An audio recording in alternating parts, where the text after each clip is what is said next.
네, 안녕하세요. 이번 시간에는 활성화 함수에 대해서 알아보겠습니다. 액티베이션 함수죠. 활성화 함수가 왜 필요한지에 대해서 말씀드리려고 하는데, 그 전에 이제 XOR 문제라는 게 있습니다. 이것은 이제 선형 분류기 한계를 뜻하는데요.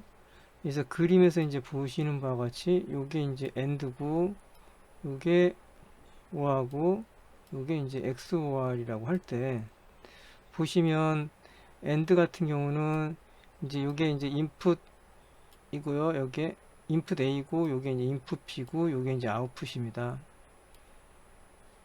지금 요 빨간색하고 파란색을 이렇게 잘 구별할 수가 있죠. AND 같은 경우가. AND는 요게 이제 같은 숫자 1일 때 아웃풋은 이제 1을 나타내는 것을 뜻하고요. OR 같은 경우는 이렇게 빨간색하고 파란색하고 잘 분리하는 걸로 볼 수 있죠. 직선으로. 그래서 5월 같은 경우는 0 인풋 A하고 인풋 B가 00일 때만 0이고 나머지는 이제 다 1에 해당되는 게 이제 5월입니다. 그러면 XOR은 어떤 건가요? XOR은 지금 이렇게 생겼습니다. 여기에 이제 파란색이고 여기 이제 빨간 점이 있는데 이거는 어떤 식으로 선을 긋더라도 직선을 긋더라도 구별할 수가 없어요. 정확하게. 아무리 어떤 식의 선을 긋더라도 정확하게 구별할 수가 없습니다. 그래서 여기 이제 00일 때 같은 숫자일 때 이제 0을 같은 숫자일 때 0으로 이제 나타내는 게 XOR인데 그래서 이러한 것이 이제 이 선형 분류기 그러니까 직선으로 분류하는 데 있어 가지고 이러한 것은 이제 분류하기가 어렵다. 그런 것이 이제 넌리니어 그런 걸 이제 넌리니어 문제라고 하고요. 그래서 이제 이런 문제를 해결하기 위해서 나온 게 액티베이션 함수입니다. 네, 그러면 시그모이드 함수에 대해서 말씀드리겠습니다. 시그모이드 함수는 0.5를 기준으로 해서 0.5보다 크면 1로 간주하고요. 0.5보다 이제 작으면 0으로 간주합니다. 0으로 이렇게 간주한다는 거죠. 그래서 0과 요 1 사이에 있는 이렇게 생긴 그래프가 시그모이드 함수입니다. 미분을 통해서 나타내게 되면 이런 식으로 가우시안 분포를 띠는 분포가 여기가 제일 많은 이런 이제 가우시안 분포를 띠는 것을 시그모이드 함수라고 합니다. 식으로 나타내면 이제 이런 식으로 나타낼 수가 있고요. 시그모이드 식입니다, 이게. 근데 이제 이 시그모이드 함수도 베니싱 그라디언트 문제가 있는데요.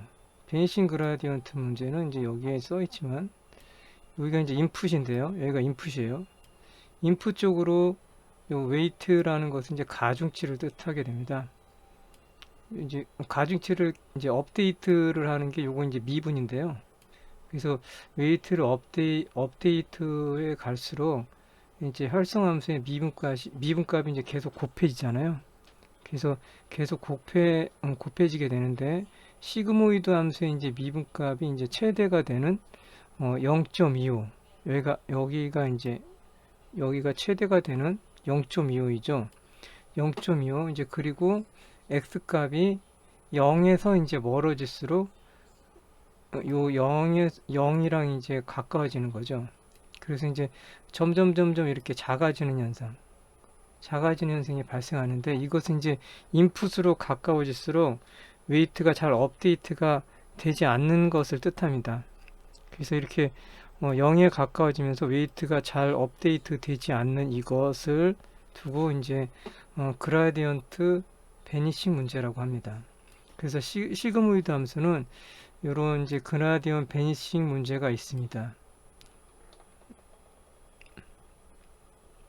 그래서 이제 시그모이드를 보통 이제 사용하는 경우에는 요 그러니까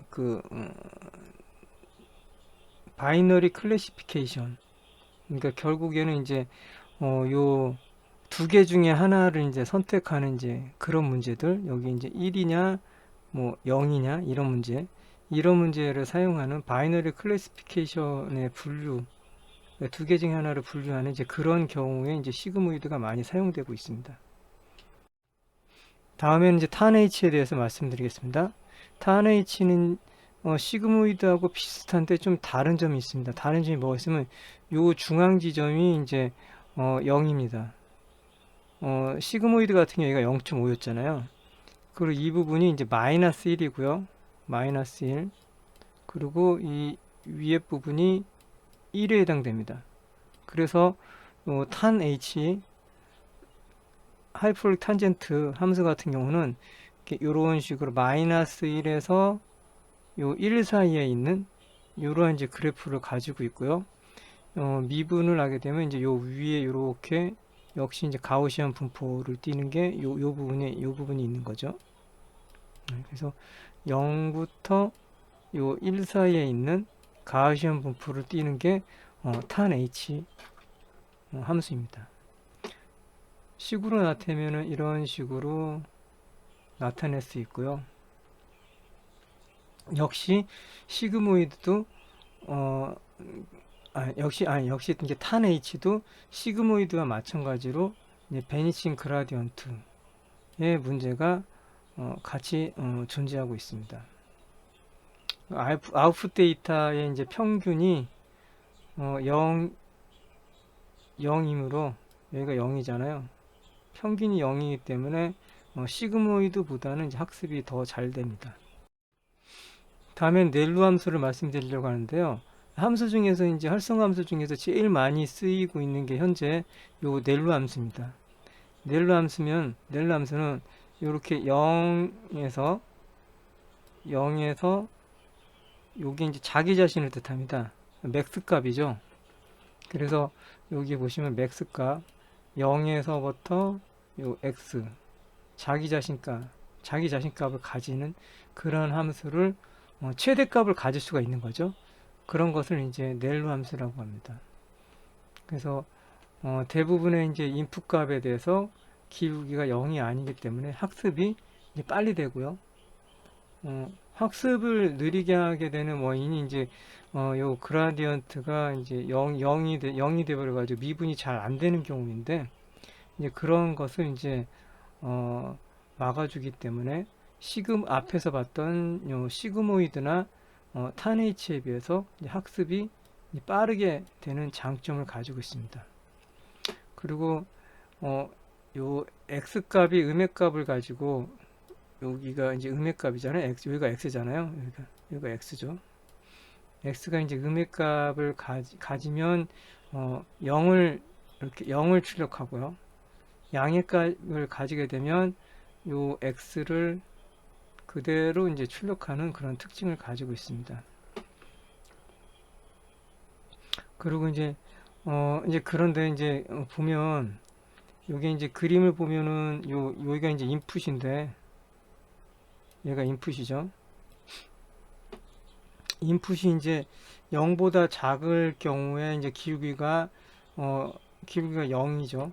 그러나 실제로 이제 히든 레이어에서 대부분의 노드의 이제 Z값은 0보다 크기 때문에 기울기가 0이 되는 경우가 많지 않다고 봅니다. 그래서 이제 0이 돼 버리면은 미분하기가 어려우니까 그라디언트 베니시 문제가 발생하는데, 실질적으로는 여기 이제 무슨 말이면 실제적으로 이제 그런 경우가 많지 않다. 그래서 넬루를 사용한다. 이제 단점은 이제 음의 값을 가지면 전부 그냥 0으로 출력하기 때문에 이제 몇몇 웨이트 가중치가 이제 업데이트 되지 않는 이제 현상이 발생하는데, 그런 거를 두고 이제 다이닝 넬루 현상이라고 합니다. 다음에는 이제 니키 넬루를 말씀드리려고 하는데요. 이러한 이제 넬루의 이제 문제점을 이제 좀 보완한 거예요. 보완한 건데, 넬루보다 뭐 이렇게 많이 쓰이지는 않고 있는데요. 여기 보시면은 요게 이제 요 파란색이 살짝 밑으로 0 밑으로 살짝 되어 있잖아요. 그게 이제 0.01 정도의 이제 작은 숫자를 뒀어요.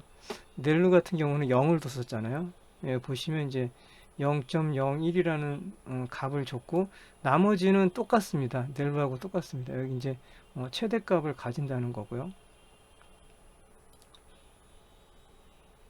그래서 보시면 이제 인풋 값이 이제 Z 음수인 경우 기울기가 0이 아닌 0.01 값을 가지는 거고 넬루의 문제점이 다이닝 넬루 현상을 어느 정도 막을 수 있다고 합니다.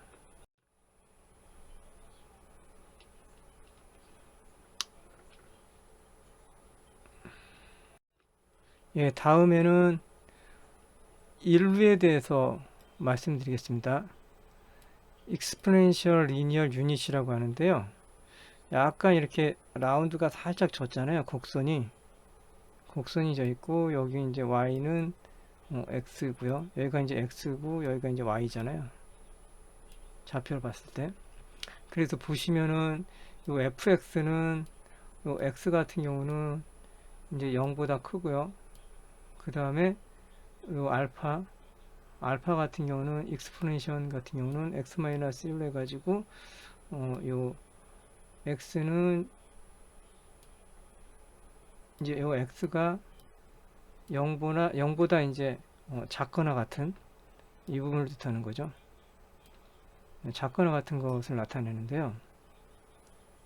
이건 이제 넬루의 음의 값에 대해서 익스포넨셜 값이 이제 추가된 함수고요. 다이닝 현상 그러니까 다이닝 넬루 현상 이제 해결에 이제 좋은 방법이기도 합니다. 다음에 이제 맥스 아웃에 대해서 말씀드리겠습니다. 맥스 아웃을 이제 식으로 나타내면 이런 식으로 나타낼 수 있는데 여기 보시면 요 H가 히든 레이어를 뜻합니다. 그리고 신경망 중에서 이제 입력 다음에 있는 게 이제 히든 레이어잖아요.